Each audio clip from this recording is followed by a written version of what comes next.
हाय friends, तो welcome to our new blog. और ये blog on the occasion of independence day हम लोग सेलिब्रेट कर रहे हैं। तो मतलब सेलिब्रेट करने वाले हैं कॉलेज में, डाइट कुरुक्षेत्र। तो हम लोग कॉलेज चलेंगे और फिर वहाँ पे हम लोग का सेलिब्रेशन होगा। तो पूरा वीडियो आपको मिल जाएगा, अंत तक बने रहिएगा। हर एक प्रोग्राम, हर एक मतलब जितना भी हम लोग का प्रोग्राम होगा, हर एक चीज़ अपलोड हो जाएगा। तो आप लोग बने रहिएगा और देखिएगा। अभी हम लोग फ़िलहाल कुछ थोड़ा सा मतलब साइड में आए थे, जैसे कि आप लोग देख सकते हैं ये एरिया। हम लोग यहाँ पे थोड़ा सा फ़ोटो शूट और थोड़ा वीडियो वगैरह शूट करने के लिए आए थे। बाकी हम लोग का फाइनली हो चुका है और अब हम लोग कॉलेज की तरफ जा रहे हैं। और हम लोग का आज का ड्रेस कोड जो था वो ऊपर वाइट और नीचे black jeans and white shoes, ये हम लोग का था बेसिकली। और हम लोग रेडी हो चुके हैं। विवेक भाई भी हमारे साथ जुड़े हुए थे वीडियो के लिए, थोड़ा फ़ोटो शूट के लिए, क्योंकि अकेले हो नहीं पाता। अब हम लोग यहाँ से डायरेक्टली कॉलेज चलेंगे और फिर हर एक चीज़ आप लोग को दिखाएंगे, मतलब कि जितने भी फंक्शन में इंक्लूड है, डांस सॉन्ग वगैरह, ईच एंड एवरीथिंग आप लोगों को देखने को मिलेगा। तो बने रहिएगा ब्लॉग में। तब तक के लिए टाटा बाय बाय।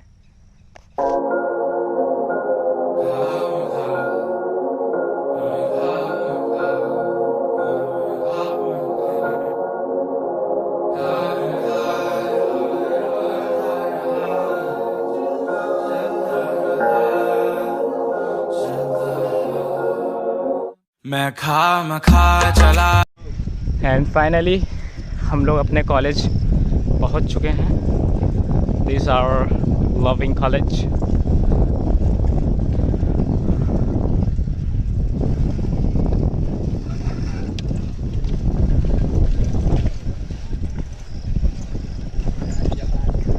है yes, decoration and each and everything. हम लोग थोड़ा चलिए देखते हैं sir. Alright, we have reached our college. चलिए देखते हैं क्या चल रहा है अंदर। यू कैन सी बच्चे क्या कर रहे हैं। ओह माय गॉड,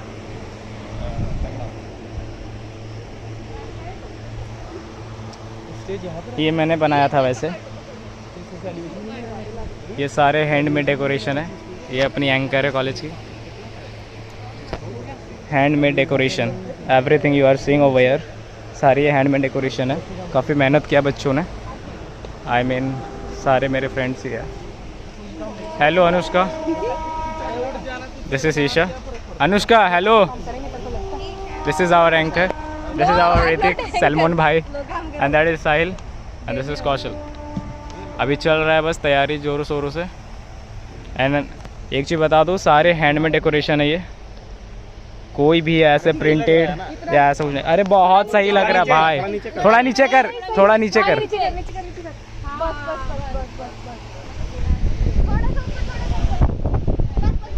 चला और बढ़ता गया, तुम्हारी राह में साथ सांस लेता गया।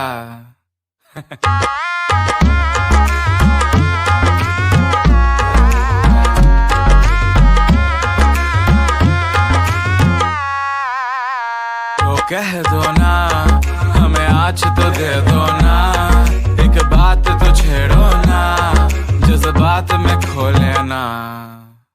ओ मेरी हीर हो ना खफा, ओ मेरी हीर चलना रुला ना कर आफरा, लबरेज करना बिजा। दिल मेरा कुआरा, दिल मेरा कुआरा, दिल मेरा कुआरा, दिल मेरा हो, दिल मेरा कुआरा, दिल मेरा।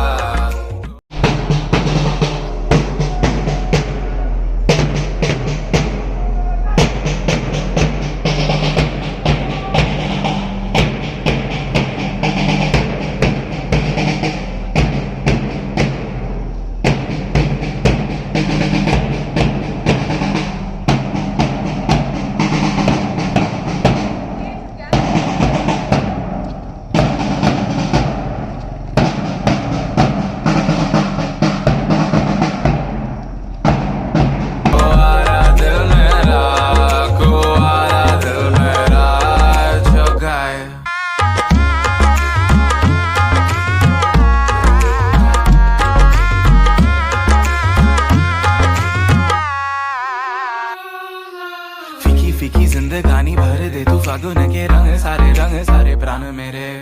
अंधियारी कारी रातें कर दे तू पूनम की उजियारी जान मेरे। फीकी फीकी जिंदगानी भरते तूफान लगे रंग सारे प्राण मेरे अंधियारी कारी रात कर दे तू भूलन लगी उजियारी जान मेरे प्राण मेरे आगाज कर उन्वान दे अंजाम दे कुछ नाम दे इस गीत को पहचान हाँ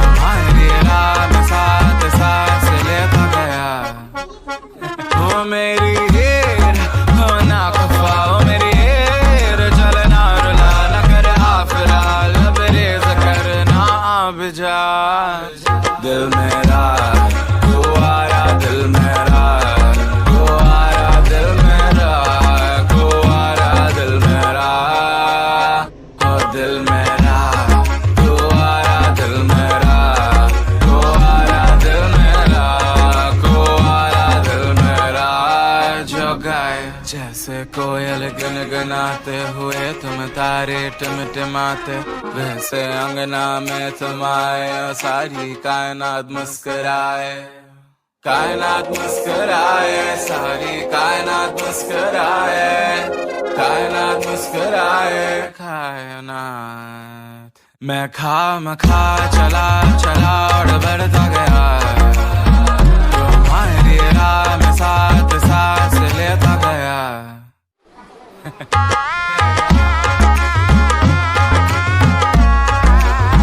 तुम्हारी राह में साथ सांस लेता गया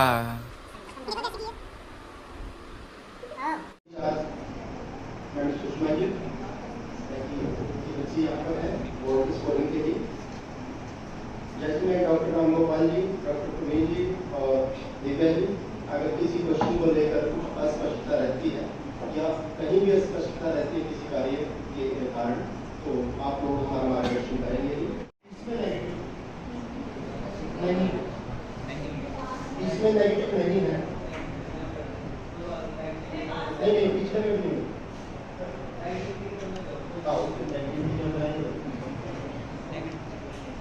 रैपिड फायर की तरफ चलते हैं। में किससे सामना करना पड़ा? एक्शन 1857 के संघर्ष में भाग लेने वाले सिपाहियों की सर्वाधिक संख्या कहां से थी? मंगल पांडे को कब फांसी दे दी गई?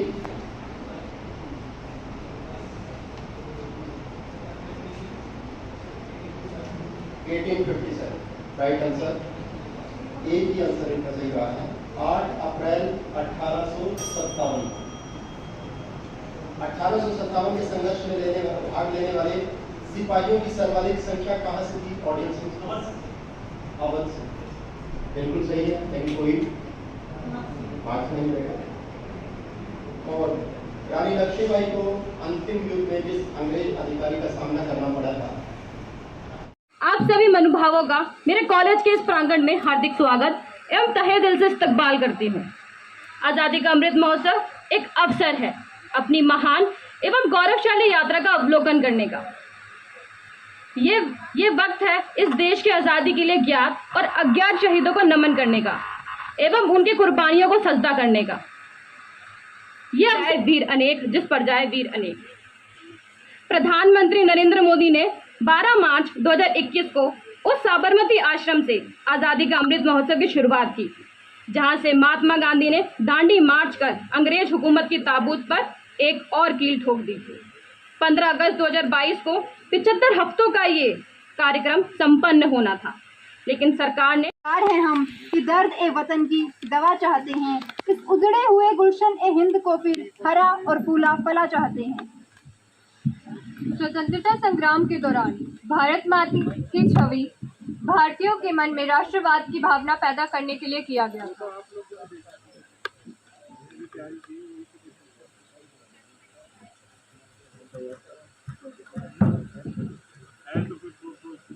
भारतीय स्वतंत्रता आंदोलन के साथ 19वीं सदी के अंत में भारत माता की एक छवि बनी। 1882 में बंकिम चंद्र चटर्जी ने एक उपन्यास आनंद मठ में वंदे मातरम भजन प्रस्तुत किया। वंदे मातरम इसका मतलब भारत हमारी माता है।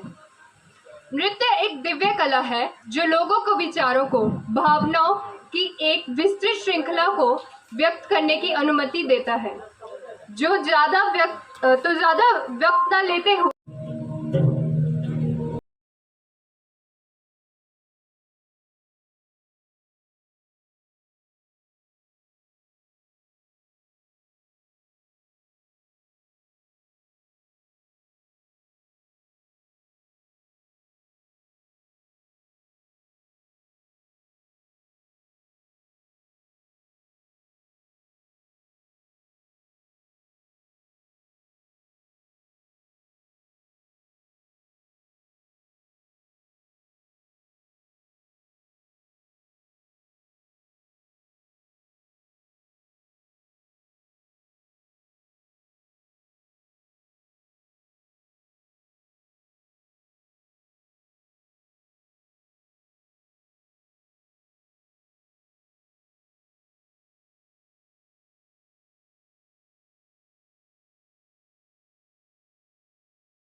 हम तिरंगे के दीवाने हैं, भारत माता की जय जयकार करते हैं, जिसने भारत को आजाद करवाया, वीरों को सलाम करते हैं। हम तिरंगे दीवाने हैं, तिरंगे की शान के परवाने हैं, तिरंगा हमारा अभिमान है, देश की शान है। Remembering our heroes through the many tales rekindles our patriotic spirit. Music does have the power to mold hearts. Patriotic songs give a person feeling of nostalgia, a sense of belongingness to motherland, strength and stability. People can be totally different, but when it comes to compassion to their country, they stand as one. Indeed, and now let's turn our attention to Isha and Damini, second year science, as they fill our heart with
मेरे वतन के लोगों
जय हिंद की सेना।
मैं मरता था जिस मुखड़े पे, कभी उसका उजाला कम ना हो। ओ माई मेरी क्या फिक्र तुझे, क्यों आँख से दरिया बहता है। तू कहती थी तेरा चांद हूँ मैं, और चांद हमेशा रहता है। कितनी खूबसूरती से कवि मनोज मुंतशिर ने एक सैनिक की भावनाओं को गीत में पिरोया है। Let us all be proud of our beloved nation. We all have to collectively strive to make India vibrant, strong and supreme.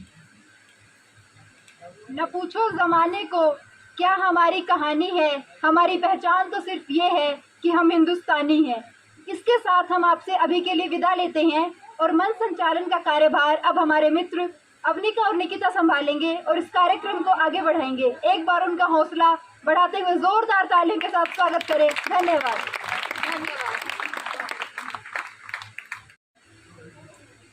Let us all be proud of our beloved nation.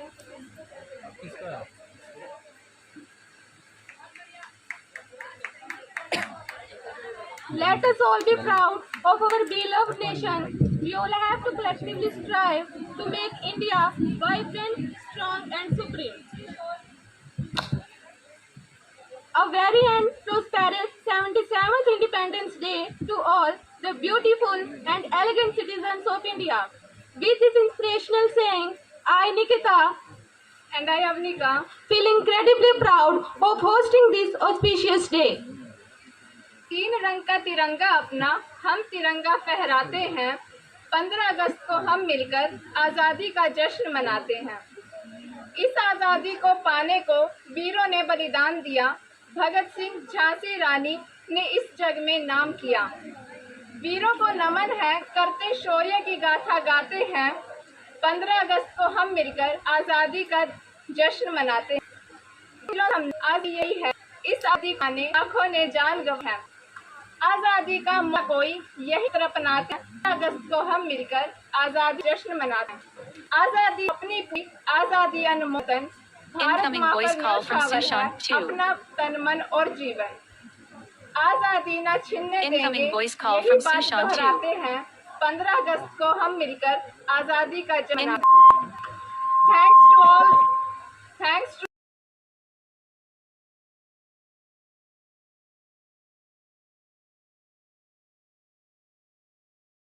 यहाँ घर आए थे उसमें भी कहीं ना कहीं कमी हमारी थी। कुछ अपनों के मन में ही बस गई बड़ी गद्दारी थी। धन्यवाद। झूठ की लिबास ओढ़े यहाँ सबको सच की तलाश है। बदलाव की चाह सब में है, अफसोस ये है कोई करता नहीं। हम दर्दी जताने आते हैं लोग, पुकारने पर हाथ बढ़ाता कोई नहीं।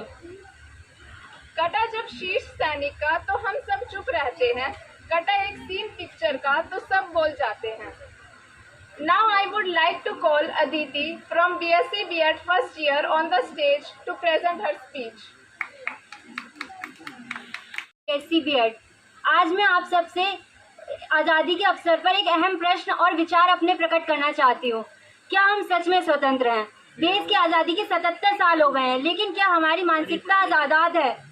आज़ादी का असल मकसद क्या है आखिर? आज़ादी सिर्फ राजनीतिक अर्थ में नहीं आनी चाहिए, बल्कि ये हमारी सोच, व्यवहार और दृष्टिकोण में आनी चाहिए। आज भी हम कुछ ऐसे बंधनों में बंधे हैं जो हमारे विचारों को दबा कर रखते हैं। हम किस तरह से दूसरों की, लोगों की रायों पर और मनमानियों के प्रति अस्थिर होते जा रहे हैं। क्या हम खुद के विचारों पर चल सकते हैं? क्या हम अपने विच्छेदों और समस्याओं का समाधान स्वयं से ढूंढ सकते हैं, या फिर हम दूसरों के फैसलों पर आज भी निर्भर हैं? यही हमारी स्वतंत्रता के लिए एक अहम सवाल है। दोस्तों, आज़ादी का असल मतलब हमें अपनी सोच में स्वतंत्र होना होगा, हमें अपने फैसलों पर अमल रहना होगा, हमें अपने आप पर नियंत्रण पाना होगा। हमें स्वतंत्रता सोच अपने मकसद की ओर बढ़ने में, नई ऊंचाइयों की ओर उड़ने में हिम्मत देती है। आज हमें याद रखना होगा कि आज़ादी एक नई सोच की शुरुआत है। हमें अपने अंदर के बंधनों को तोड़ना होगा, अपनी आंखें खोलकर देखना होगा कि किस तरह दूसरे लोगों की राय हमारे ऊपर निर्भर करती है। हमारी सोच हमेशा हमें मिली जानकारी पर निर्भर करती है, जिसमें सबसे अहम रोल होता है हमारी मीडिया का। आज़ादी में मीडिया ने हमारे समाज में ज्ञान और सामाजिक जागरूकता के लिए महत्वपूर्ण भूमिका निभाई है। लेकिन आज मीडिया हमें जो देखने को मिल रहा है वो उतना पारदर्शी नहीं है जितना उसे होना चाहिए। अगर नहीं है तो इस समस्या का समाधान भी हमें ही करना होगा। मीडिया और विचार प्रसार का आधिकारिक उद्देश्य है हमारे समाचार को पूर्ण रूप से प्रस्तुत करना, लेकिन आज के समाज में मीडिया राजनीतिक दलों या व्यक्तिगत रुचियों के परिणाम स्वरूप बन जाते हैं। क्या ये स्वतंत्र भारत की निशानी है? आज़ादी के इस महत्वपूर्ण पहलू पर हमें गौर करना चाहिए, क्योंकि जब हमारे मीडिया को मणिपुर केस और हरियाणा के दंगों पर गौर करके प्रशासन की गलतियों को सामने लाना चाहिए था, तब मीडिया को सीमा हैदर की कहानी ज्यादा जरूरी लग रही थी। लेकिन इस परिस्थिति का कोई एक व्यक्ति जिम्मेदार नहीं है, इस परिस्थिति के हम सभी जिम्मेदार हैं, क्योंकि हम जागरूक नहीं है, हम चाहते ही नहीं है सही जानकारी को पाना। आज़ादी का ये पहलू हमारे लिए एक जिम्मेदारी भी है। हम सभी को अपने मीडिया विचार प्रसार के प्रति जागीर रहना चाहिए ताकि देश सही रूप से स्वतंत्र हो सके। जय हिंद, जय भारत।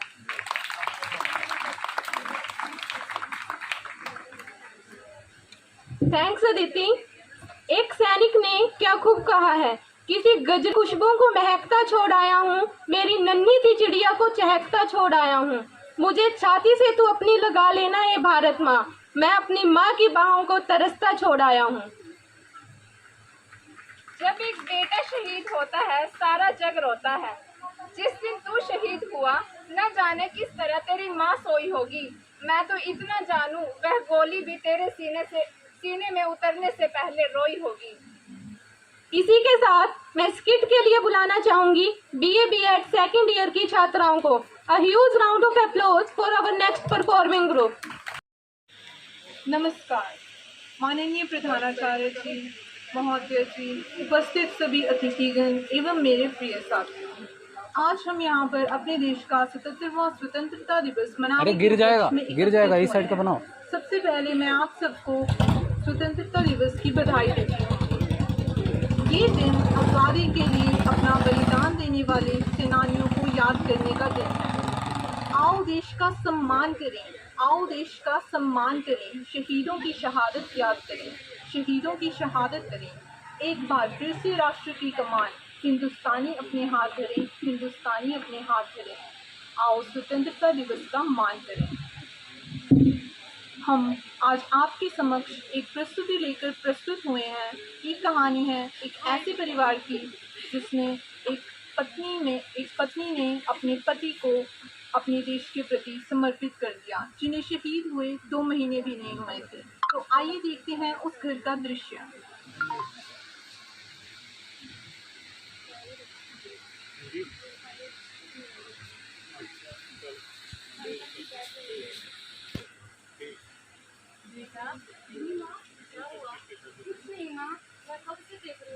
परेशान दिख रहे हो। कुछ नहीं माँ, बस पिताजी के जाने के बाद नहीं है उनकी घर को मैं कैसे संभालूंगा माँ। तो इसमें परेशान होने वाली कौन सी बात है बेटा, भगवान सबका भला करते हैं, हमारा भी होगा और तुम अकेले नहीं हो, मैं तुम्हारे साथ हूँ। हम भी आपके साथ हैं माँ।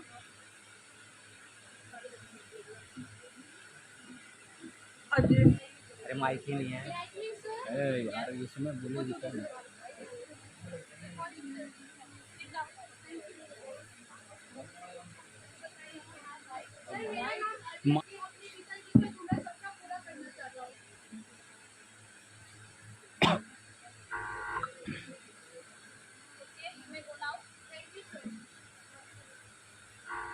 एक सप्ताह बाद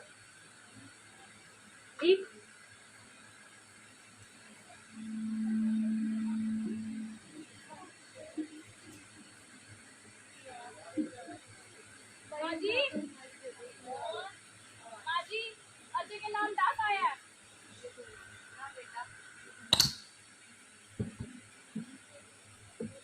बेटा मेरे को तो पढ़ना नहीं आता, तू ही बता इसमें क्या लिखा है। बधाई हो माँ जी, आपके बेटे अजय की नौकरी लग गई है फौज में। फौज में नौकरी? हाँ माँ जी। अरे नहीं बेटा, ये मेरे बेटे का नहीं हो सकता। नहीं नहीं माँ जी, इसमें आपके बेटे का ही नाम लिखा है। ठीक है माँ जी, बताऊँ, बधाई हो।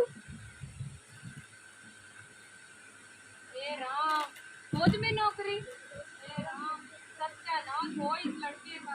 हे राम, अजय, अजय, अनुज, माँ क्या हुआ? हे राम, क्या हुआ माँ? अजय को बुला।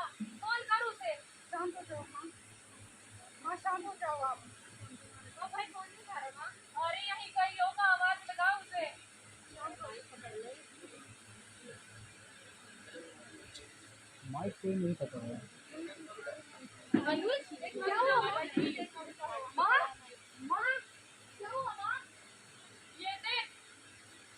अन्नू अन्नू अरे माइक देना चाहिए। माँ मेरी नौकरी लग गई माँ। तुम इस बात से खुश हो रहे हो? माँ आप इस बात से इतना परेशान क्यों हो? परेशान ना हो तो क्या जश्न मनाऊं? इसी नौकरी की वजह से हमने तेरे पिताजी को खोया है। अब मुझ में इतनी हिम्मत नहीं कि मैं अपने बेटे को भी खो दूं। माँ तू यहाँ बैठ। माँ आप ऐसा क्यों कह रहे हो? पिताजी ने भी तो देश की सेवा की थी और मैं भी पिताजी की देश के लिए सेवा करना चाहता हूँ। आप मुझे ऐसा करने से मत रोको माँ। मान जाओ माँ, मान जाओ माँ। हाँ माँ, अगर आप पिताजी होते तो ये देख के बहुत खुश होते। मान जाओ। चलो ठीक है बेटा, जो तुम करोगे अच्छा ही होगा, मुझे तुम पर विश्वास है।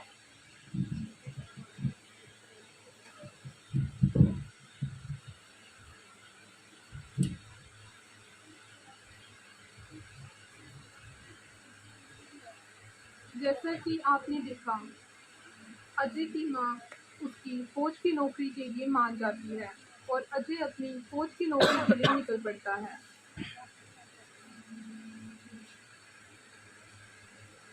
और तभी अजय, शिवानी और अनुज वहाँ पर आते हैं। शिवानी थाली ले आ। अजय बेटा, अजय तैयार है? जी माँ।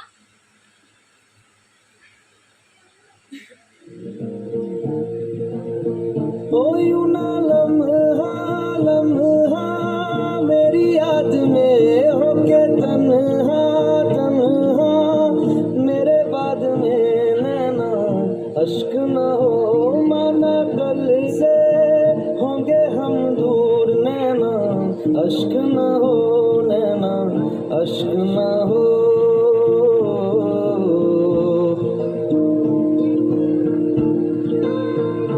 मैं ना लौटा आने वाले साल जो मेरी वर्दी बोले मेरा हाल तो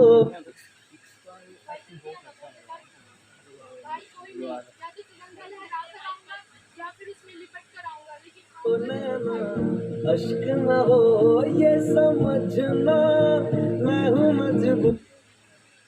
अजय ने अपने सपने की तरफ अपना पहला कदम बढ़ा लिया है। एक तरफ खुशी थी तो एक तरफ डर। एक माँ ने अपनी इच्छा से बढ़कर अपने बेटे की इच्छा को अहमियत दी। 2 साल बाद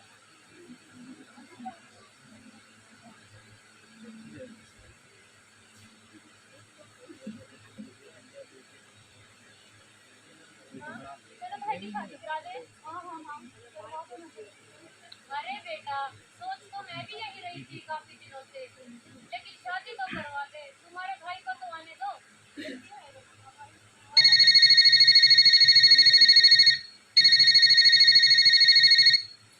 हेलो हेलो दीदी, नमस्ते। नमस्ते बहन जी। और भाई सब ठीक है? जी जी सब बढ़िया। आप सुनाओ, आज हमें कैसे याद कर लिया? का बेटा अनुज है ना, और हमारी जो बेटी है उसकी सगाई के बारे में बात करनी है। माइक दो माइक दो माइक दो माइक दो, किसी को भी दो माइक दो। अरे दीदी, नेकी और पूछ पूछ, हम कल ही आ जाते हैं अपने बेटे को लेके। ठीक है, कल फिर मैं आपका इंतजार करूंगी। ठीक है दीदी। उसी अगले अजय ने वापस घर आना था। अरे बेटा बधाई हो। अरे सुनीता बहुत बहन जी का जल्दी फोन देखा आया था। बंद बातें कर रहे थे, वो अजय और अपनी बेटी के बारे में बात करने लगी, तो मैंने भी क्या किया, हम चलते हैं। अरे वाह, बधाई हो आपको। अजय फौज से वापस आ गया था। माँ, शिवानी, अनुज, अरे मेरा माँ कैसी हो तुम? ठीक हो बेटा? ठीक हूँ भाई, ठीक हूँ। तू कैसा है?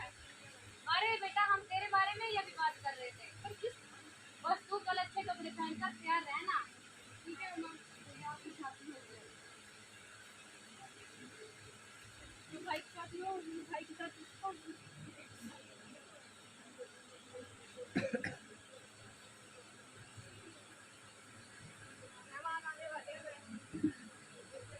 उसका परिवार। चलो चलो अजय बेटा, जल्दी तैयार हो, देरी हो रही है।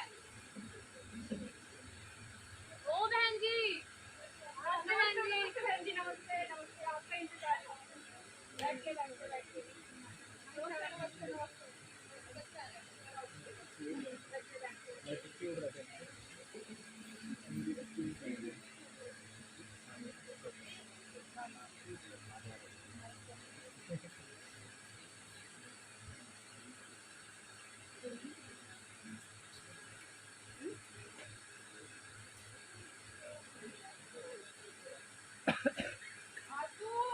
बेटा अपनी बहन को लेकर आओ।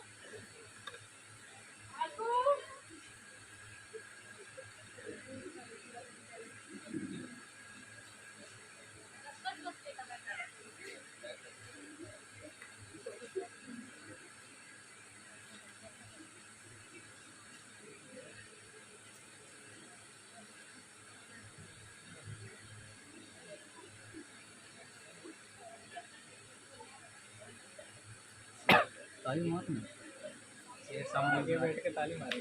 ताली मारो।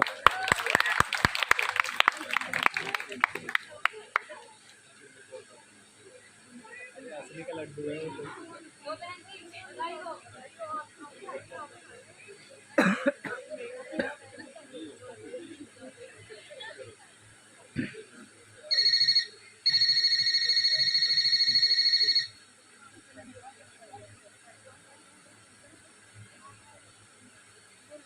अजय को अचानक ही फौज की तरफ से फ़ोन आता है और उसे अपनी ड्यूटी का न्योता आता है, तो वो उसी समय वहाँ से अपनी ड्यूटी के लिए रवाना हो जाता है।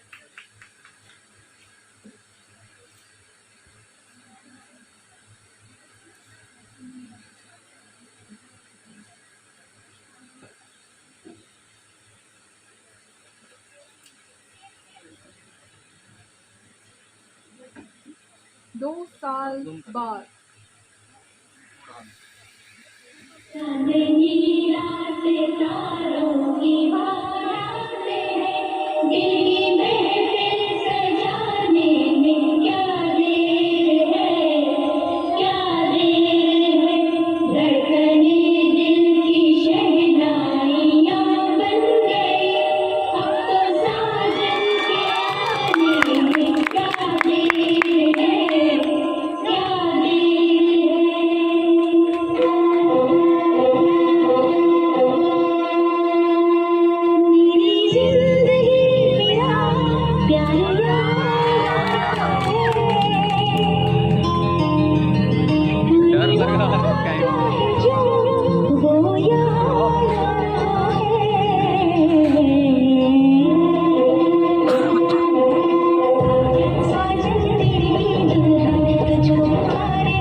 आज इतने सालों बाद इस घर में खुशी आई है, लेकिन किसे क्या पता था कि क्या होने वाला था।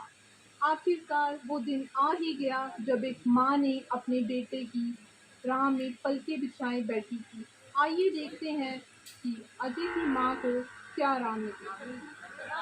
भैया जमा बहुत अच्छा लग रहा है मेरा बच्चा। मुझे जब जब तुम्हारी भैया आए ना, मुझे तो जब बुला देगा। रुक जाओ।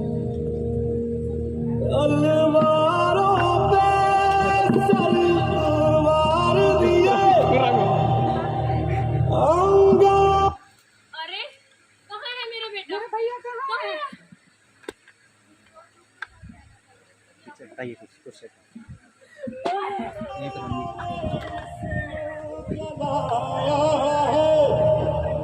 अब जाके कहीं हमने सर पे ये केसरी रंग सजाया है।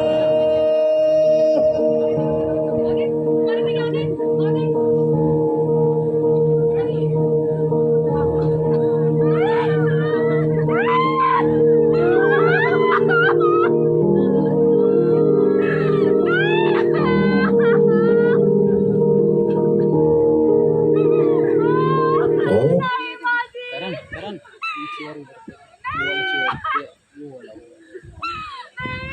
इधर करो। क्या हो गया?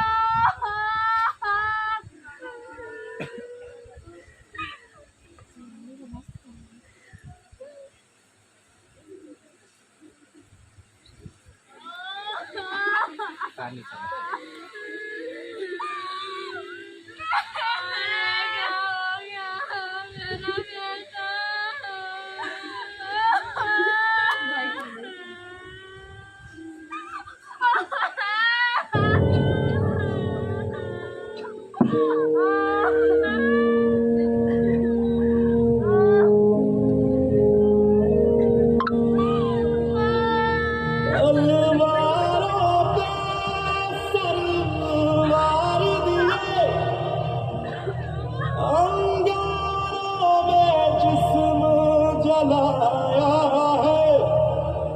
अब जाके कहीं हमने सर पे ये केसरी रंग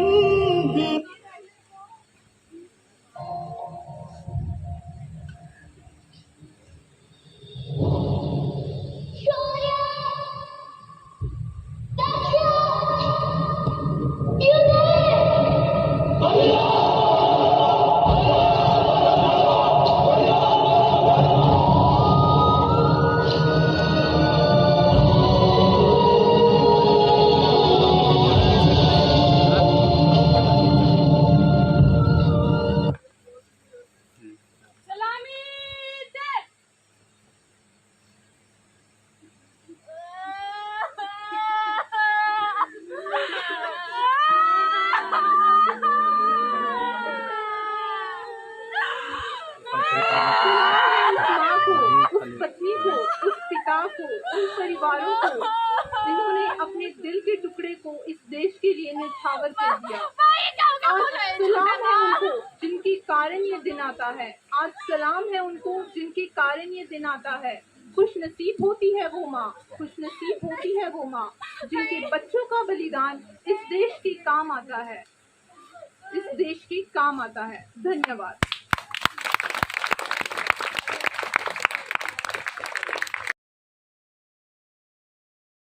लाऊंगा, अगर आया भी तो एक केसरी रंग का कफन साथ लाऊंगा। पर देखो तुम रोना मत और मेरे ऊपर जो गर्व है तुम्हें उसे खोना मत। और सुनो, माँ से कहना अगर तुम बाजे पर, क्योंकि मैं उसमें अभी भी आबाद हूँ। मैं मिट्टी की कीमत जानता हूँ, इसीलिए तुम्हारे अलावा उसे भी अपनी जान मानता हूँ, इसीलिए तुम्हारे अलावा उसे भी अपनी जान मानता हूँ। उन शहीदों को दिल से सलाम जिन्होंने अपने घर, परिवार, प्राणों की चिंता किए बिना अपना सब कुछ देश के लिए न्यौछावर कर दिया। हम उन शहीदों को दिल से नमन करते हैं।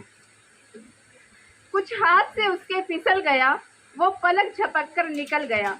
फिर गई लकी सब पलक झपकते बदल गया। जब रिश्ता राख में बदल गया, इंसानों का दिल भी दहल गया। मैं पूछ पूछ कर हार गया, क्यों मेरा भारत बदल गया।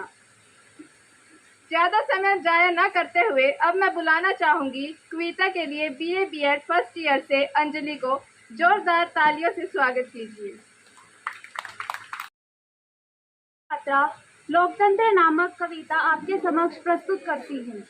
लोक शब्द लोकतंत्र में जरा प्रमुख बनाए, हो स्वतंत्र हर तरह से जश्न आजादी मनाए। अनेकता में एकता बने सदा बनी रहे, अनेकता में एकता बने सदा बनी रहे। ना दिलों में वैर और ना तना तनी रहे। रिपू की खड़क क्यों रक्त से सनी रहे, रिपू की खड़क क्यों रक्त से सनी रहे, ज्वाला शांत हो क्यों वादी में यूं आग जनी रहे। धर्म जात लिंग भाषा, धर्म जात लिंग भाषा रंग आज भूल जाएं, लोक शब्द लोकतंत्र में जरा प्रमुख बनाएं, हो स्वतंत्र हर तरह से जश्न आजादी मनाए। है गवाह भूत राष्ट्र टूटा है जय चंदों से, है गवाह भूत राष्ट्र टूटा है जय चंदों से, हो गया कंगाल अपने ही मलिन धंधों से। भूल गए उनको जो थे झूले फांसी फंदों से, भूल गए उनको जो थे झूले फांसी फंदों से, तोड़ते हमें ये नेता नए नारे छंदों से। मौन तोड़े जागृति का गीत गाए, लोक शब्द लोकतंत्र में जरा प्रमुख बनाए, हो स्वतंत्र हर तरह से जश्न आजादी मनाए। धन्यवाद। है और मेरा नाम आंचल है। यहाँ उपस्थित सभी सज्जनों को हमारा प्रेम भरा नमस्कार। आज हम सब यहाँ 77वां स्वतंत्रता दिवस मनाने के लिए इकट्ठे हुए हैं।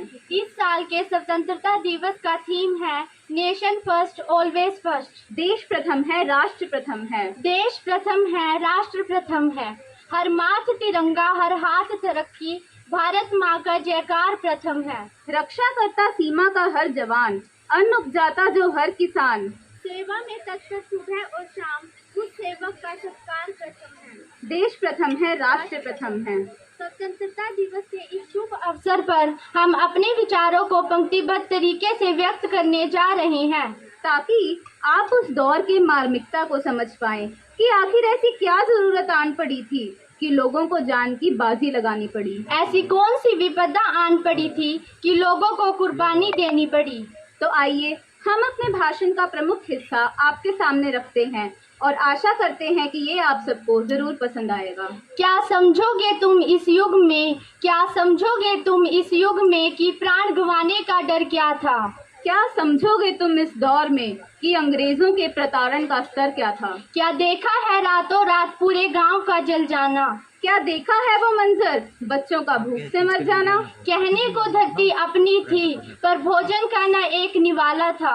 धूप तो उगती थी हर दिन पर हर घर में अंधियारा था। बैसाखी का पर्व मनाने घर घर से दीपक निकले थे, लौट न पाए अपने घर को जो देश बचाने निकले थे। जलियांवाला बाग हत्याकांड वो कहलाया जिसमें बच्चे बूढ़े सब मर गए थे। क्या कसूर था उन निर्दोषों का कि देनी पड़ी कुर्बानी थी। क्या कसूर था उस बेबस माँ का जिससे रूठी उसकी किलकारी थी। धीरे धीरे आक्रोश बढ़ा, सबके सर पर क्रोध चढ़ा।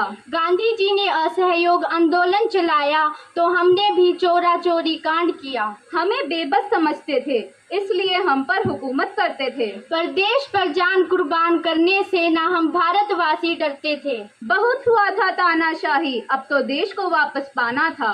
साम दाम दंड भेद चाहे जो हथियार अपनाना था। गांधी जी ने धीरज धरा और कहा अहिंसा को ही अपनाना है। ईंट का जवाब पत्थर नहीं होता, ईंट का जवाब पत्थर नहीं होता, यह सबक अंग्रेजों को सिखाना है। अहिंसा को हथियार बनाया, ना कोई गोली बंदूक चलाया। फिर भी हमने अंग्रेजों को अपने देश से खदेड़ भगाया और उस तारीख को हमने सुनहरे अक्षरों से गढ़वाया। यही हमारा स्वतंत्रता दिवस है भाइयों, जो शान से 15 अगस्त कहलाया। 3 रंगों का नहीं वस्त्र, 3 रंगों का नहीं वस्त्र, ये ध्वज देश की शान है। हम भारतीयों के दिलों का स्वाभिमान है। यही है गंगा, यही है हिमालय, यही हिंद की जान है। और 3 रंगों में रंगा हुआ ये अपना हिंदुस्तान है। जय हिंद, जय भारत।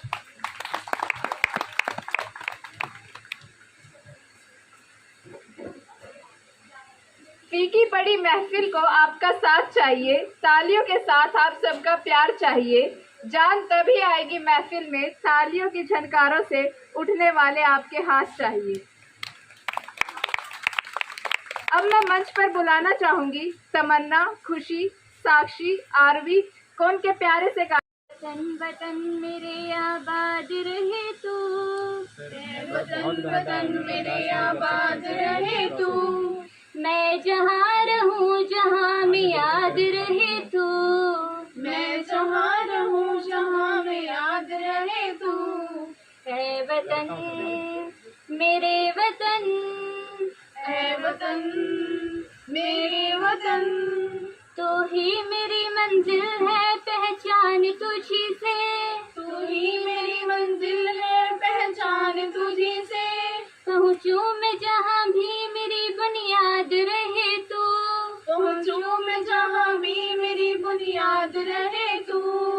ऐ वतन मेरे वतन, ऐ वतन मेरे वतन, ऐ वतन वतन मेरे आबाद रहे तू, ऐ वतन वतन मेरे आबाद रहे तू, मैं जहाँ रहूँ जहाँ में याद रहे तू, मैं जहाँ रहूँ जहाँ में याद रहे तू, तुझ पे कोई गम की आँच आने नहीं दूँ, तुझ पे कोई गम की आँच आने नहीं दूँ, कुर्बान मेरी जान तुझ पे शाद रहे तू, कुर्बान मेरी जान तुझ पे शाद रहे तू। ऐ वतन मेरे वतन, ऐ वतन मेरे वतन, ऐ वतन वतन मेरे आबाद रहे तू, मैं जहाँ रहूँ जहाँ में याद रहे तू, ऐ वतन मेरे वतन, ऐ वतन मेरे वतन। Thank you.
इंग्लिस्तानी सर पे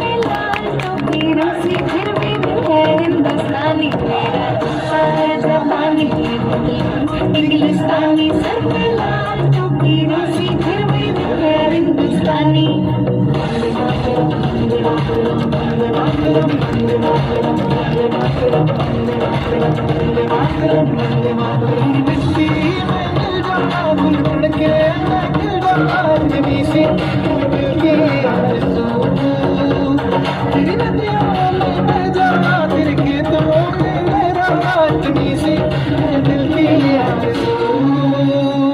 डाल डाल में सोने की चिड़िया कर दिया बसेरा, वो भारत देश है मेरा, वो भारत देश है मेरा।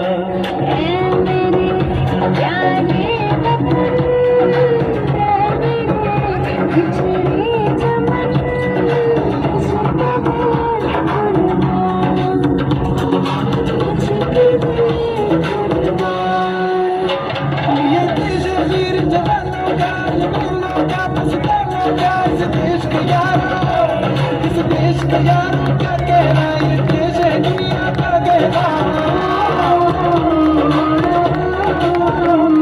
या पूरी छाती वीरों की या बोली चले हीरों की या गाते प्यार है न तन से प्यार है, हमें तो सिर्फ हमारे वतन से प्यार है। Hold your head high, let the world know you are proud to be an Indian. Vande Mataram and Happy Independence Day to all. Now, I would like to invite our next co-host Anjali and Nikita. Please come on the stage to continue our program. A huge round of applause for Nikita and Anjali.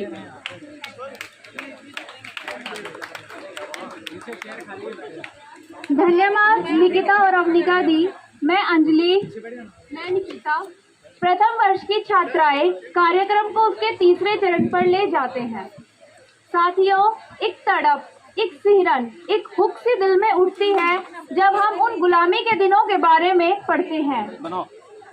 वो फिरंगियों के नित नित नए बवाल, वो देश का बुरा होता हाल, वो घर घर में उठती आज़ादी की बेचैनी, वो सरफरोशी की नस नस में उबाल।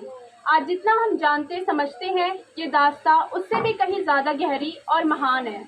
मैं चार पंक्तियां उन महान शहीदों और आज़ादी के मतवालों के नाम समर्पित करना चाहती हूँ कि वीरता हो लोह पुरुष जैसी, कुछ भगत सिंह से मस्ती हो, नेताजी जैसा ओज मिले, आजाद के जैसी हस्ती हो, उधम का उधम दिल बिस्मिल, मंगल पांडे का ताव मिले, हे ईश्वर जन्म दोबारा दो तो भारत माँ की छाव मिले। अब हम जोरदार तालियों से मंच पर द्वितीय वर्ष के छात्र कौशल को आमंत्रित करते हैं, जो अपनी कविता के माध्यम से हमें भाव विभोर करेंगे।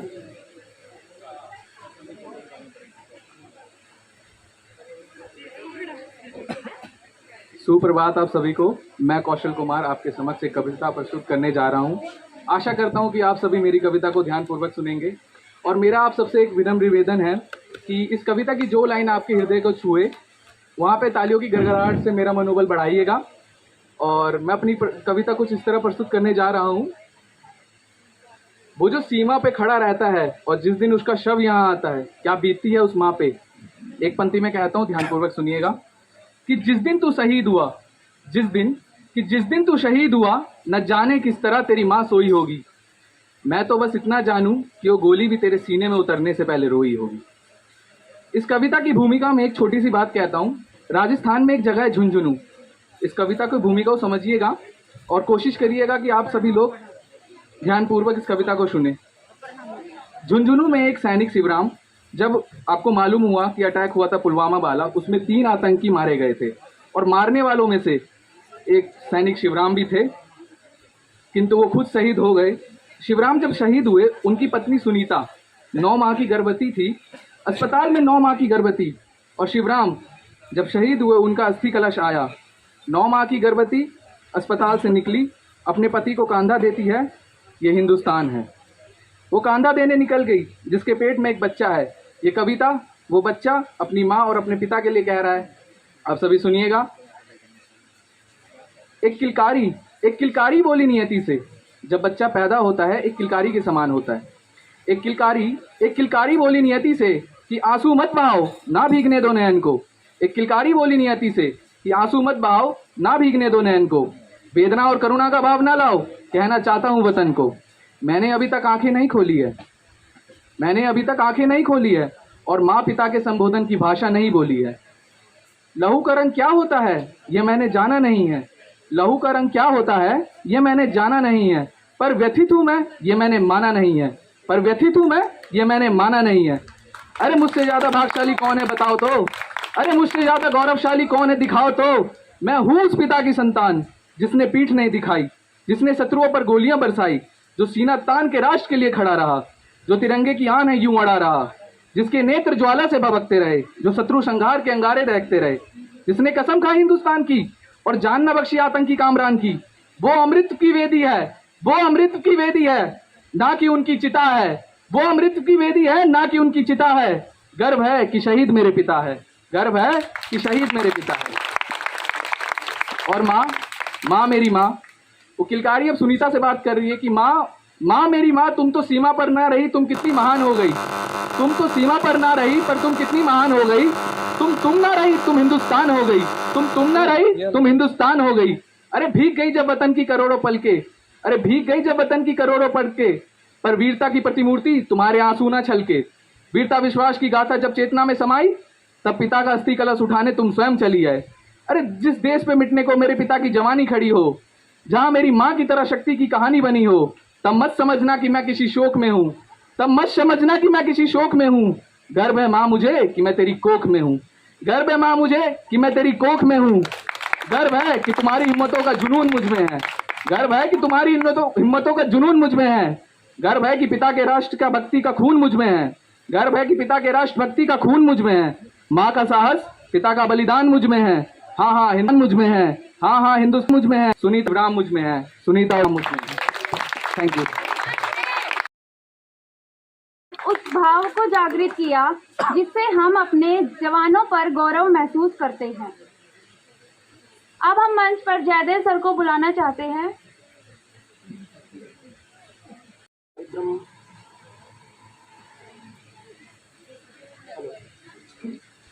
हेलो। कार्यक्रम में कुछ व्यवधान आने के कारण हमें सावधान होना पड़ा है और अब मैं सीधे डायरेक्टर महोदय को आमंत्रित करता हूं, वो आए और अपना आशीर्वचन इन बच्चों को दें। आदरणीय डायरेक्टर महोदय।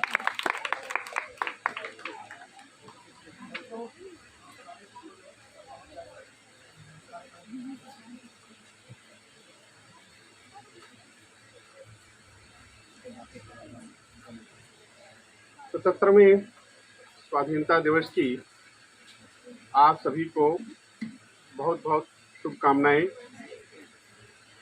जयदेव जी व्यवधान की बात कर रहे थे, लेकिन जो कुछ भी प्रस्तुतियां यहाँ पर हो रही थी, मुझे ऐसा लगता है कि उस व्यवधान की अनुभूति नहीं हो रही थी किसी को।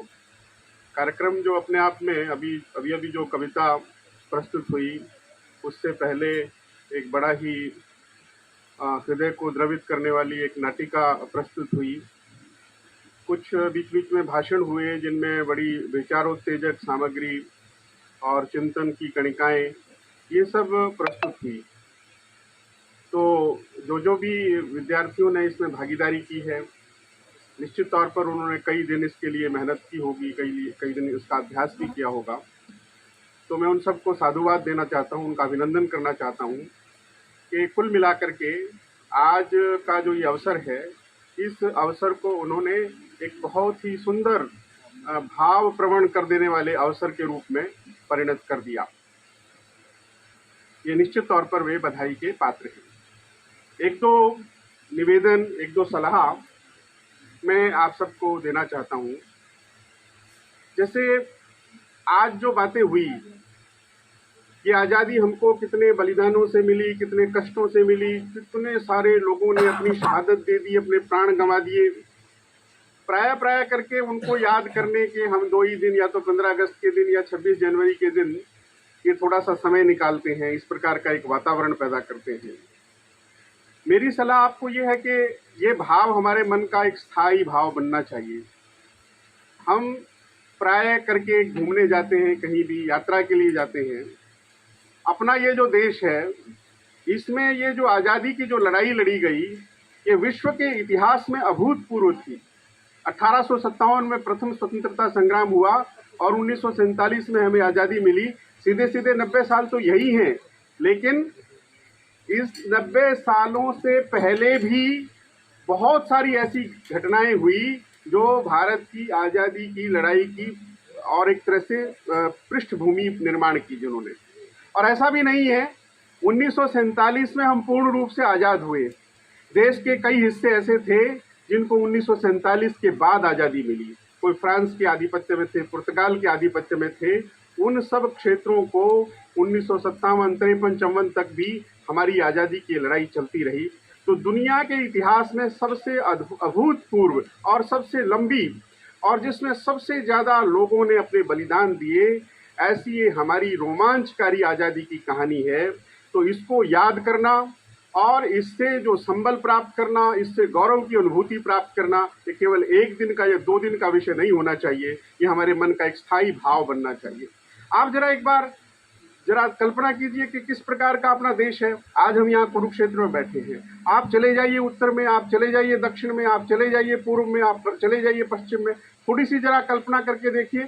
जरा सा हम उत्तर की ओर चलते हैं, सबसे पहले अम्बाला शहर आता है, जहाँ पर आज़ादी की जो 1857 की क्रांति है, बताते हैं कि मेरठ से शुरू हुई थी, लेकिन अब इतिहासकारों ने बताया है कि मेरठ से भी 10 घंटे पहले और जो है अम्बाला के अंदर जो है ये क्रांति हो गई थी। अम्बाला से आप थोड़ा सा आगे चले जाइए, पंजाब की धरती शुरू हो जाती है, वीरों की धरती। अभी जलियांवाला बाग का जिक्र हुआ कि कैसे हजारों लोगों को और गोलियों से भून दिया गया, और कैसे फिर उन गोलियों से जलियांवाला बाग में जो हजारों शहादत हुई और उनका बदला लेने वाला एक उधम सिंह और पैदा हो गया। थोड़ा सा और आगे चले जाइए, आपको लाहौर की धरती पर आप पहुंच जाएंगे। बेशक आज वो हमारे और अधिकार क्षेत्र में नहीं है, लेकिन आज़ादी की आंदोलन का वो कितना बड़ा केंद्र था। और जहाँ पर भगत सिंह, सुखदेव, राजगुरु को फांसी दे दी गई, उसी लाहौर की सड़कों पर लाला लाजपत राय के सीने पर और गोलियों लाठियां बरसाई गई थी, जिनसे उनकी हत्या। वही लाला लाजपत राय जो आर्य समाज के एक बहुत बड़े नेता थे, और लाहौर जो है वो आर्य समाज का और आज़ादी की लड़ाई का बहुत बड़ा केंद्र था। भाई परमानंद जैसे जो बलिदानी उसी लाहौर की धरती पर पैदा हुए थे। उससे थोड़ा सा पहले आ जाइए तो आपको बॉर्डर दिखाई देता, फिरोजपुर का बॉर्डर, जहाँ पर भगत सिंह शहीद भगत सिंह, राजगुरु और सुखदेव को जो निश्चित तिथि थी उससे कुछ घंटे पहले ही और अंग्रेजों ने जिनको फांसी दे दी थी, और वहाँ पर उनकी जिसका अंतिम संस्कार जो किया गया था। तो ऐसे आप जब भी किसी स्थान की यात्रा पर जाते हैं तो 1 मिनट सोच करके, आपके पास रुकने का समय भी नहीं है, वहाँ पर जाकर के ठहरने का समय भी नहीं है, तो थोड़ी सी देर आंख बंद करके उस स्थान विशेष की जो महिमा है, उस स्थान विशेष से जुड़े शहीद है, स्थान विशेष से जुड़े हुए और जो स्वतंत्रता के सेनानी है, एक बार आंख बंद करके उनको प्रणाम हमको अवश्य करना चाहिए। आप थोड़ा सा दक्षिण में चले जाइए, पूरा हरियाणा मैं समझता हूँ कि आज़ादी की लड़ाई का एक बहुत बड़ा केंद्र था। आपको पता है 1857 में जो आज़ादी की ये लड़ाई थी, पहली लड़ाई थी, 29 मई को ये शुरू होने वाली थी। कहीं पर 29 मई से पहले ही शुरू हो गई, और बैरकपुर की छावनी में तात्या टोपे ने विद्रोह पहले ही कर दिया था, लेकिन धीरे धीरे मई के कहीं 4 जून को, कहीं 5 जून को, जून और जुलाई का हिस्सा ऐसा रहा। 3-4 महीने की स्थिति एक प्रकार से ऐसी रही। अलग अलग स्थानों पर बहुत सारे स्थान मुक्त हो गए थे अंग्रेजी आधिपत्य से, कंपनी के आधिपत्य से बहुत सारे स्थान मुक्त हो गए थे। लेकिन सितंबर आते आते एक ऐसी स्थिति आई कि अंग्रेजों ने दमन का एक भयंकर चक्र चलाया। लाखों लोगों को और घरों से निकाल करके पेड़ों पर फांसियां दे दी गई। अकेली दिल्ली के अंदर 26,000 लोगों को और जो है शहीद कर दिया गया, मौत के घाट उतार दिया गया।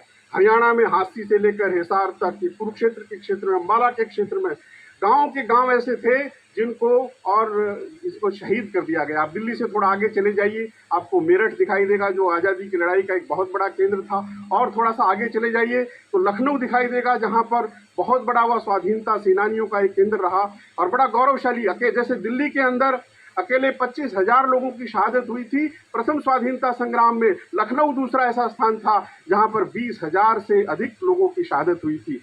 आप उत्तर प्रदेश के बॉर्डर को पार करके बिहार में प्रवेश कर जाइए तो आपको बिहार के अंदर जगदीशपुर जैसा स्थान दिखाई देगा, जहां वीर कुंवर सिंह 80 साल की उम्र में, एक तरफ हमको भगत सिंह जैसे लोग, खुदीराम बोस जैसे लोग 21, 22 और 23 साल की उम्र में शहादत करते दिखाई देते हैं, तो उस जगदीशपुर के अंदर 80 साल का कुंवर सिंह हमको शहादत करते हुए दिखाई देते हैं। थोड़ा सा आगे चले जाइए, आप बंगाल की धरती में प्रवेश कर जाएंगे, पूर्व की तरफ कलकत्ता जो सबसे बड़ा हमारे स्वाधीनता सेनानियों का केंद्र था, वहीं पर अरविंद घोष हुए, वहीं पर सुभाष चंद्र बोस हुए, वहीं पर खुदीराम बोस का ट्रायल हुआ, न जाने कितने अनुशीलन समिति से लेकर के और दर्जनों ऐसी क्रांतिकारियों की संस्थाएं कलकत्ता की धरती पर पनपी और जिन्होंने अपनी आज़ादी के लिए बलिदान दिया। मैंने केवल आपको ये बानगी की कि हम उत्तर में चले जाएं, पूर्व में चले जाएं, पश्चिम में चले जाएं, दक्षिण में चले जाइए। कुछ लोगों ने, इतिहासकारों ने बड़ा अन्याय करने की कोशिश की है, हमारी आज़ादी की लड़ाई को क्षेत्र विशेष तक सीमित करने की और एक बेईमानी दिखाई है। जबकि आप किसी भी क्षेत्र में, दक्षिण में आप रानी चेन्नम्मा से लेकर के अल्लूरी सीताराम राजू तक क्रांतिकारियों की एक लंबी श्रृंखला आपको पूरे भारत में दिखाई देती है, पूर्व, पश्चिम, उत्तर, दक्षिण। तो मेरा एक निवेदन आपसे ये है कि हम कभी भी पर्यटन के लिए जाएं, घूमने फिरने के लिए जाएं, यात्रा के लिए जाएं, दर्शनीय स्थानों को देखें, खाना पीना करें, मौज मस्ती करें, ये तो करें, लेकिन उन स्थान विशेष से जुड़े हुए जो शहीद हैं, स्वतंत्रता सेनानी हैं, एक क्षण के लिए आंख बंद करके हमें उनका पुण्य स्मरण अवश्य करना चाहिए। केवल ये 2 दिनों की कहानी नहीं होनी चाहिए, 15 अगस्त और 26 जनवरी को ये बात हमारे मन में रहेगी तो निश्चित तौर पर फिर हम अपने देश को जैसा बनाना चाहते हैं वैसा बनाएंगे। अभी आपको याद होगा 2-3 साल पहले हमारे प्रधानमंत्री जी ने एक घोषणा की थी कि 15 अगस्त को हम अपनी आज़ादी का दिवस मनाते हैं, 14 अगस्त को हमें एक दिन और मनाना चाहिए, और वो दिन कैसा? विभाजन की विभीषिका का दिवस। 15 अगस्त को देश में आज़ादी आई, हम सब ने उसकी खुशी मनाई, जश्न मनाया, लेकिन जिनको पता है कि उस आज़ादी के साथ एक बहुत बड़ी त्रासदी भी देश के ऊपर आई थी। देश के 1/3 हिस्से को और हमारे मानचित्र से काट करके अलग कर दिया गया था। केवल 1/3 हिस्सा भौगोलिक दृष्टि से, राजनीतिक दृष्टि से अलग नहीं हुआ था, तो लाखों लोग, दुनिया में कोई ऐसी त्रासदी नहीं है जिसे एक बात के कारण से 10 लाख लोगों को अपनी जान गंवानी पड़ी हो। दुनिया में कोई ऐसी दूसरी त्रासदी दिखाई नहीं देती है कि जिसके कारण से 30 लाख लोगों को बेघर होना पड़ा हो। यहाँ पर भी बैठे हुए बहुत सारे परिवार ऐसे मिल जाएंगे जो अपने दादा से, परदादा से, निश्चित तौर पर कम से कुछ ना कुछ परिवार यहाँ भी ऐसे बैठे होंगे जिनको अपने दादा से ये कहानियाँ सुनने को मिलेगी। वे पश्चिमी पंजाब के कौन से हिस्से में रहते थे और कौन सी परिस्थितियाँ पैदा हुई, कैसे हालात बदले, कैसे रातों रात उनको अपना घर बार, जायदाद, जमीन, संपत्ति सब कुछ छोड़ करके और खाली हाथ वहां से भागना पड़ा। कैसे ट्रेनों में लोग सवार होते थे जिंदा, लेकिन जब अमृतसर, लाहौर से ट्रेनें में जिंदा सवार होते थे, लेकिन अमृतसर तक आते आते वो लाशों में तब्दील हो जाते थे, केवल लाशें ट्रेन से उतरती थी। इस प्रकार की एक विभाजन की विभीषिका प्रधानमंत्री जी ने कहा कि इसको हमें याद रखना चाहिए। क्यों याद रखना चाहिए? याद इसलिए रखना चाहिए कि जिन ताकतों ने देश को स्वतंत्र बनाया, जिन ताकतों ने देश को गुलाम बनाया, हमें बेशक राजनीतिक स्वाधीनता उनसे प्राप्त कर ली है, लेकिन आज भी बहुत सारी शक्तियां, औपनिवेशिक ताकतें और भारत की तरफ और गलत इरादे रखने वाली है। यदि हमें उस कहानी के बारे में पता होगा, उस कहानी को हम भूलेंगे नहीं। क्यों ऐसी परिस्थितियां पैदा हुई, कौन सा ऐसा जनसंख्या का असंतुलन पैदा हुआ कि हमको अपनी ही धरती छोड़ने पर मजबूर होना पड़ा, इस कहानी को याद रखना इसलिए जरूरी है कि देश में रहते रहते आज भी कई बार ऐसी परिस्थिति आती है कि जिस तरह से एक पाकिस्तान बन गया, कभी कभी आपने सुना होगा कि देश के अंदर ये छोटा सा एक और पाकिस्तान पनप रहा है, ये छोटा सा मिनी पाकिस्तान यहाँ भी पनप रहा है। यहाँ भी अभी 5-7 दिन पहले जहाँ दंगे हुए उसके बारे में भी लोग कई बार कहते हैं कि वहाँ पर एक मिनी पाकिस्तान पनप रहा है।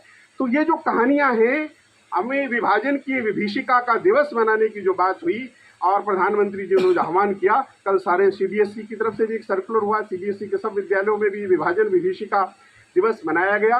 तो 15 अगस्त को भारत की आज़ादी का दिन, शहीदों को याद करने का दिन, और उसके साथ 14 अगस्त को जो ये विभाजन की विभीषिका है, ताकि फिर से कोई दूसरा पाकिस्तान बनने की चेष्टा न कर पाए, फिर से जिनके इरादे ऐसे हैं उन इरादों को हम विफल कर पाएँ।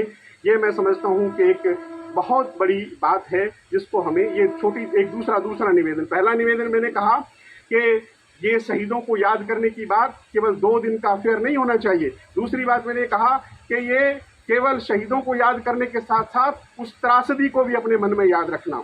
और तीसरी बात, अभी एक बालिका यहाँ पर आई थी, उसने अमृतकाल की बात की, अमृत महोत्सव की बात की। मैं आपको 2 शब्दों में एक अंतर बताना चाहता हूँ। एक शब्द है स्वाधीनता और दूसरा शब्द है स्वतंत्रता। इन दोनों शब्दों में प्रिय छात्रों बड़ा भारी अंतर है।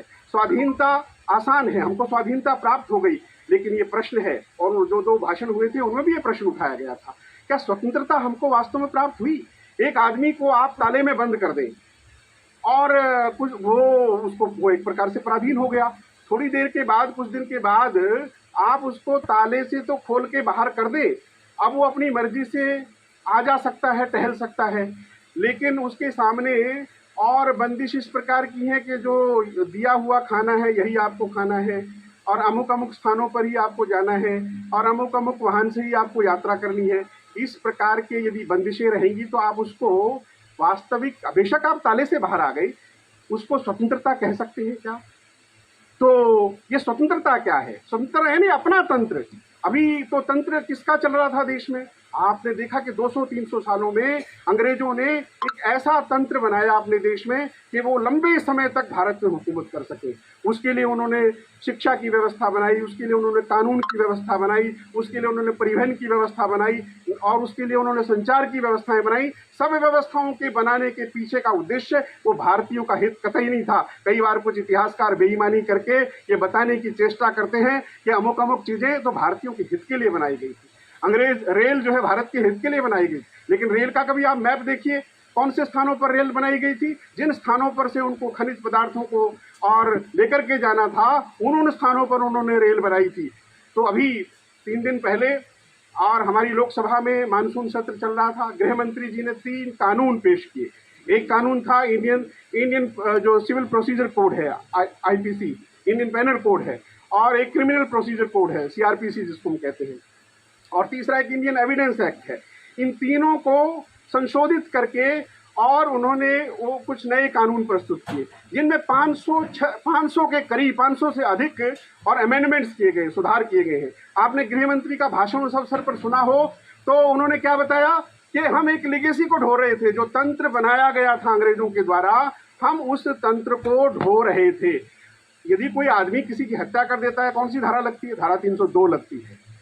उसको यानी किसी मानव के प्रति अपराध हुआ, किसी महिला के प्रति अपराध हुआ, किसी बालक के प्रति अपराध हुआ, तो गृह मंत्री जी ने कहा कि उसकी गिनती कौन से नंबर पर है?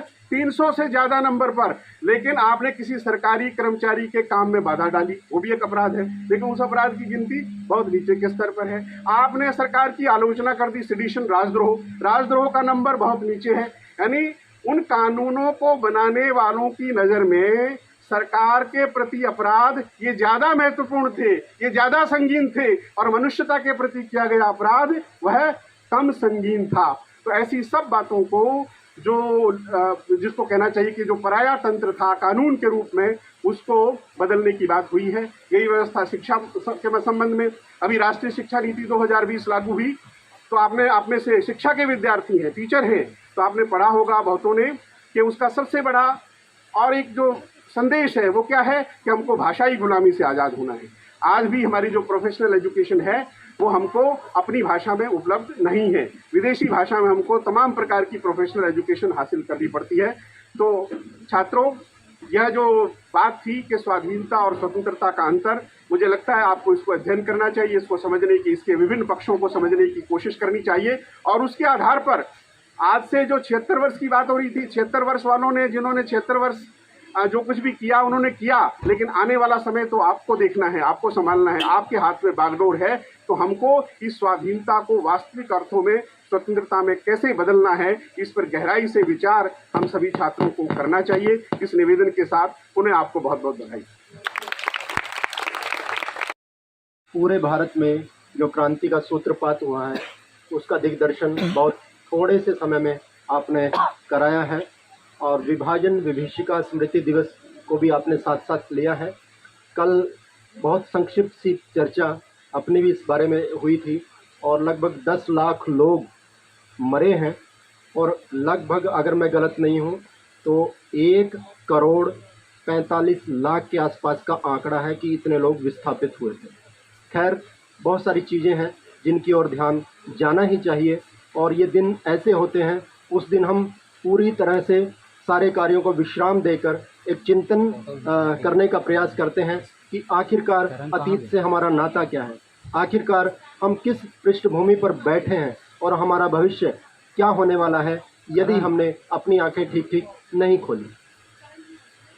इस संदर्भ में अपने संस्थान में कल 2 प्रतियोगिताएं आयोजित की गई, जिसमें पोस्टर मेकिंग की प्रतियोगिता थी और दूसरा क्विज कंपटीशन एक रखा गया था।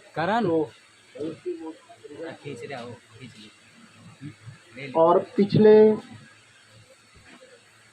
काफ़ी समय के जो भी हमारे बच्चों ने जहाँ भी अपनी सहभागिता दर्ज की है, और कुछ बच्चे उसमें विशेष उपलब्धियाँ जिनकी रही हैं, उन सब को पुरस्कृत करने का इससे बेहतर मौका शायद कोई दूसरा हो नहीं सकता। और बादल भी जैसे अपनी आहुति इस पवित्र यज्ञ में डाल रहे हैं, उसको भी हम सब खुले मन से स्वीकार कर रहे हैं। हालांकि बीच में टेंट जो है वो आया हुआ है। खैर जो भी आया हुआ है वो हम सब के मन पर छाया हुआ है। मैं डायरेक्टर साहब से निवेदन करूंगा कि आप अपने कर कमलों से भगत सिंह को याद करने के लिए एक नाटकीय प्रस्तुति उपस्थित करने वाले हैं। हम आज आपके सामने भगत सिंह द्वारा स्काउट पर किए गए हमले के लिए कोर्ट की पेशगी को प्रस्तुत करने वाले हैं। और ध्यान से देखने वाली बात यह है कि कैसे कोर्ट में भी भगत सिंह ने अपने साथियों ने बिना डरे इनकलाब का साथ दिया। अब बिना किसी देरी के शुरू करते हैं। इनकलाब जिंदाबाद, इनकलाब जिंदाबाद, इनकलाब जिंदाबाद, इनकलाब जिंदाबाद, इनकलाब जिंदाबाद, इनकलाब जिंदाबाद, इनकलाब जिंदाबाद, इनकलाब जिंदाबाद, इनकलाब जिंदाबाद, इनकलाब जिंदाबाद। वीर मराठा शिवाजी राव की जय। Thank you.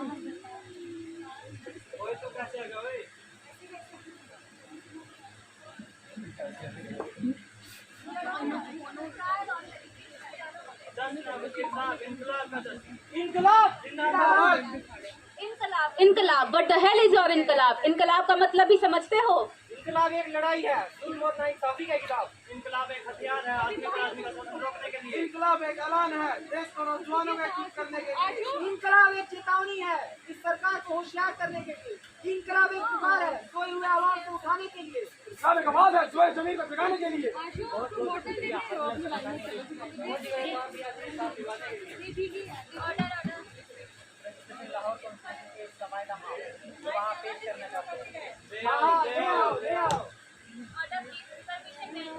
हाँ तो मेरे घोष, इन लोगों ने गैर कानूनी तरीके से बॉम्ब लगाने की फैक्ट्री लगाई थी।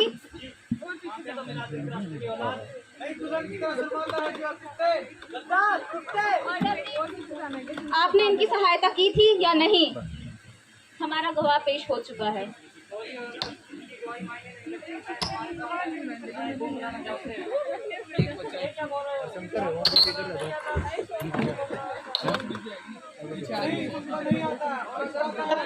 कौन किन चीजों का इस्तेमाल किया जाता है?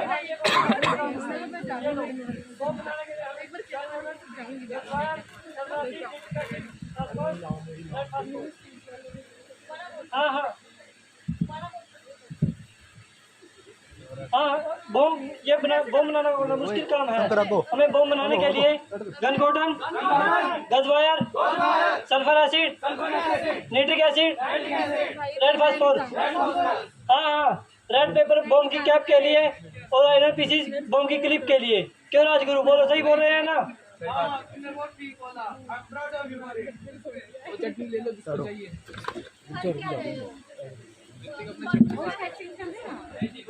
समोसा भी टूटा में दिया है।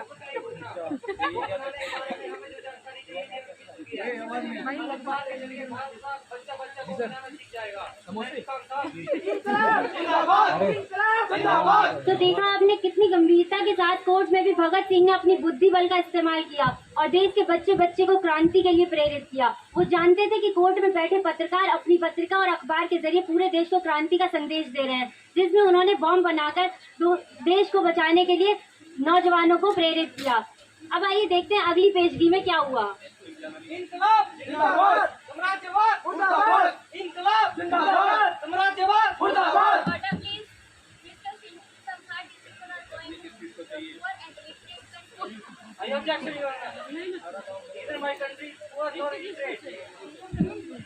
मैं पंखा से मेरे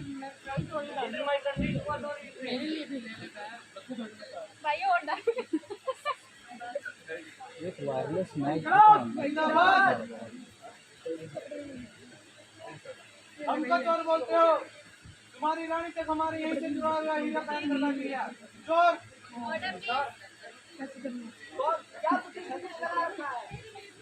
इस बात का घमंड है, इस बात का कि तुम खाने में हाथों की बजाय कांटे का इस्तेमाल करते हो। इस बात का धोने के लिए पानी की जगह कांटे से इस्तेमाल करते हो।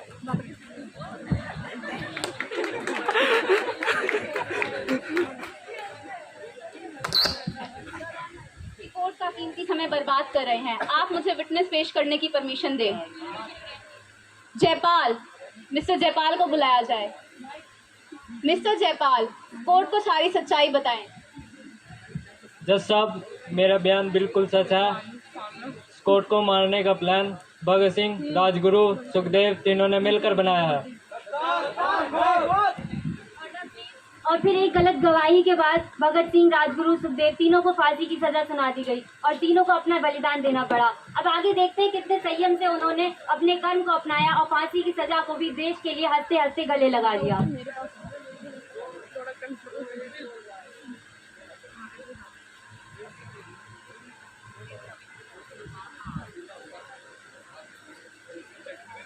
राजगुरु, धारा 121 और धारा 302 के तहत फांसी।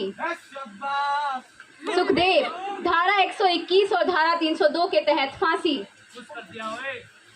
भगत सिंह, धारा 121 और धारा 302 के तहत फांसी। All three hanged by their neck until they are dead.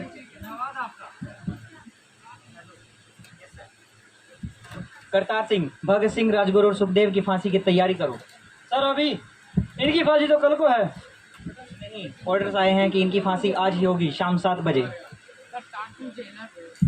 जी।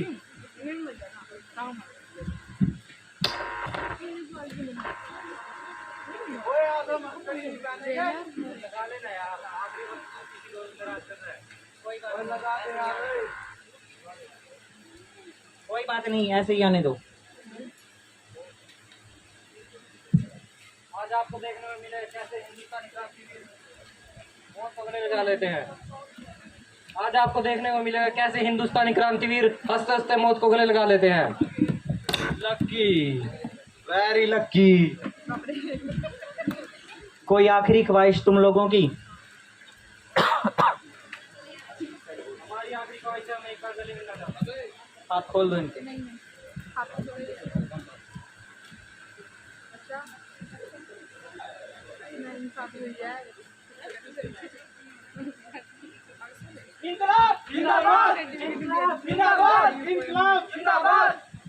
हाथ बांध दो इनके।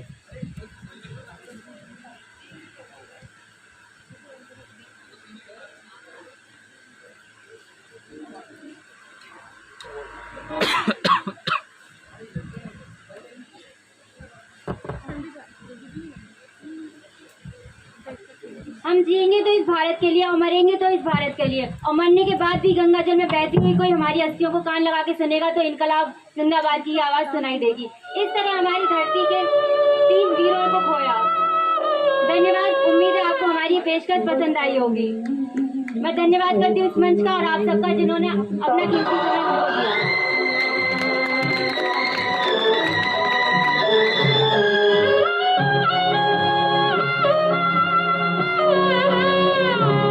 सांस थमती गई, नब्ज जमती गई, फिर भी बढ़ते कदम को माइक का यूज करती है ना, हम सोचे ना वायरलेस माइक है तो जोरदार तालियां इस पेश की गई हुई स्किट के लिए। इस मोबाइल में करण के मोबाइल सीने में तड़प, एक हुकार, एक गुर्राहट पैदा करती बहुत ही शानदार स्पीच अब हमारे सामने द्वितीय वर्ष के छात्र गौतम प्रस्तुत करने जा रहे हैं।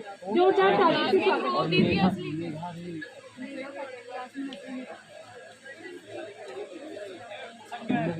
कुछ नशा तिरंगे की आन का है, कुछ नशा मातृभूमि की शान का है। हम लहराएंगे हर जगह ये तिरंगा नशा, ये हिंदुस्तान की शान का है, हिंदुस्तान की शान का है।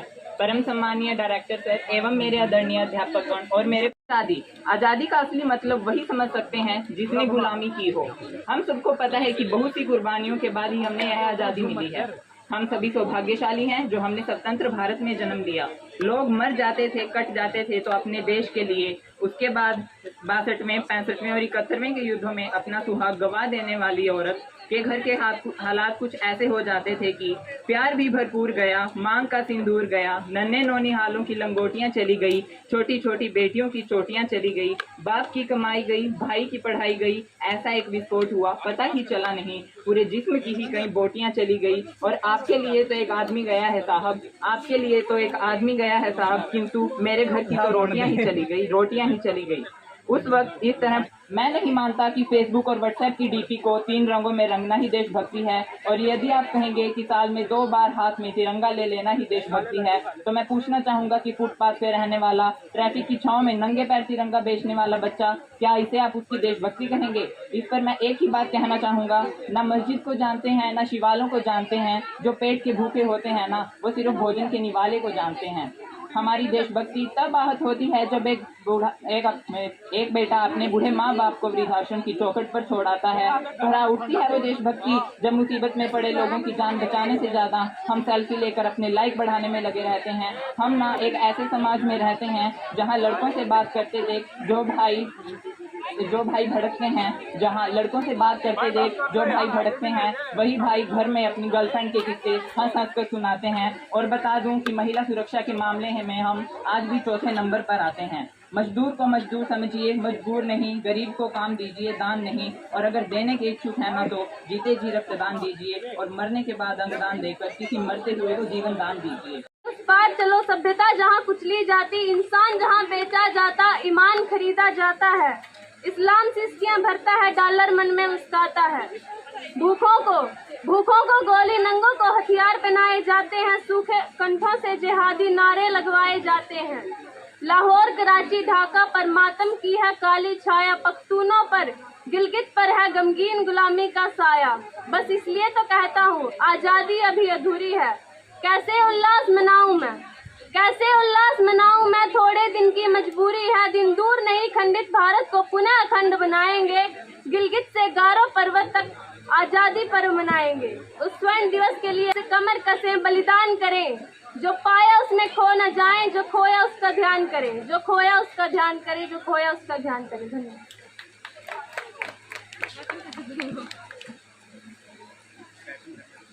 इस कमाल की प्रस्तुति के बाद अब हम चलते हैं बीएससी बीएड के छात्राएं द्वारा प्रस्तुत किए जाने वाला एक मधुरतम नृत्य की ओर। कोई मारे ना यहाँ अपनी भी थोड़ी अदा, थोड़ा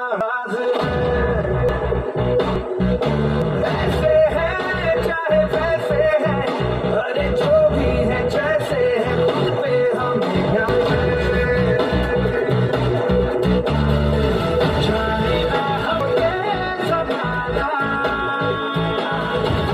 चाहो तो हम तो आसमाना, यार बात हम चाहते, हम इश्क बात दिल वाले, कहते हमको प्यार से छू लेते उनके तारे, दुनिया वाले निकले हार से, दुनिया वाले दुश्मन के छुड़े छुड़ाते हम इंडिया वाले, दुश्मन के छुड़ाते हम इंडिया वाले।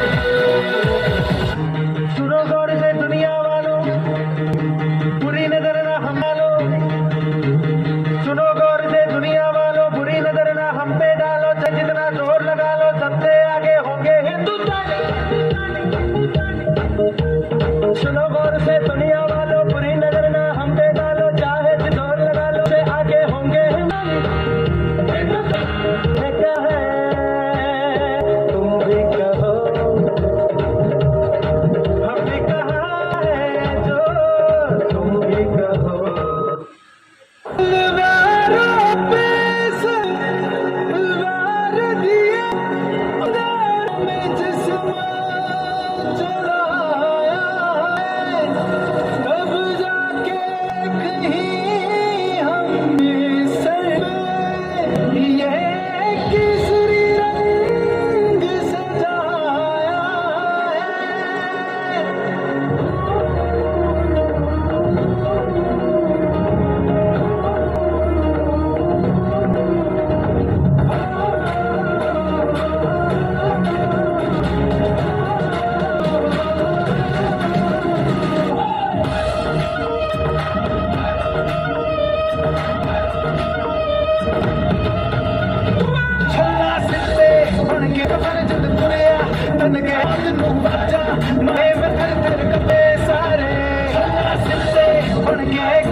तेरी गोद में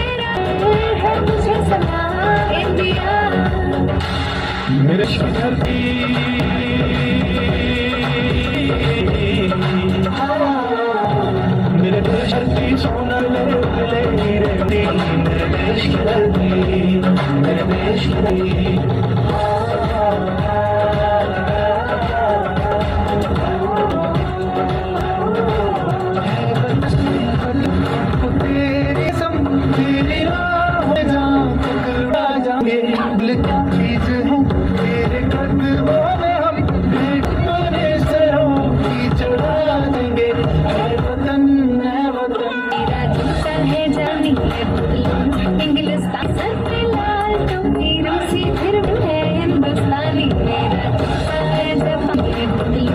इंग्रानी सर पे लाल टोपी रूसी फिर भी है हिंदुस्तानी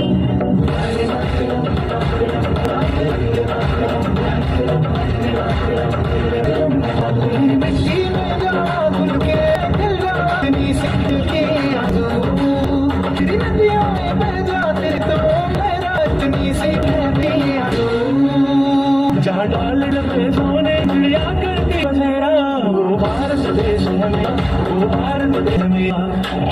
मेरे प्यारे मेरे बिछड़े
शंकर शंकर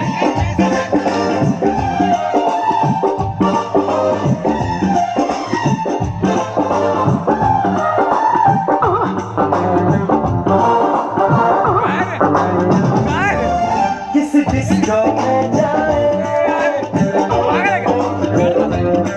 किस हो देख लेना हमें यहाँ कहीं घूमने आए हम। चलो कृष्ण लड़ाए, चलो कृष्ण लड़ाए, चलो कृष्ण लड़ाए सनम। चलो कृष्ण लड़ाए, चलो कृष्ण लड़ाए, चलो कृष्ण लड़ाए सनम।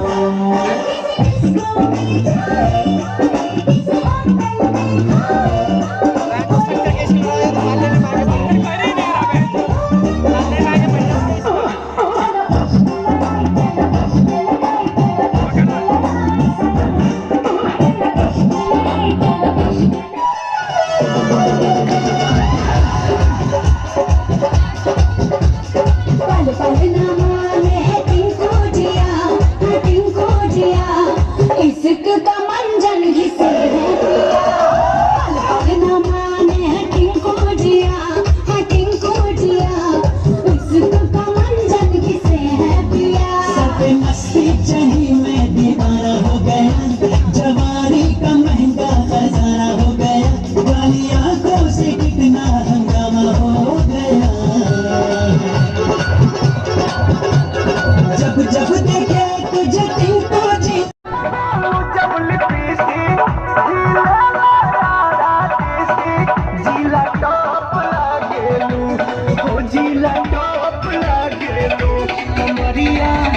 कमरिया कमरिया करेला पालो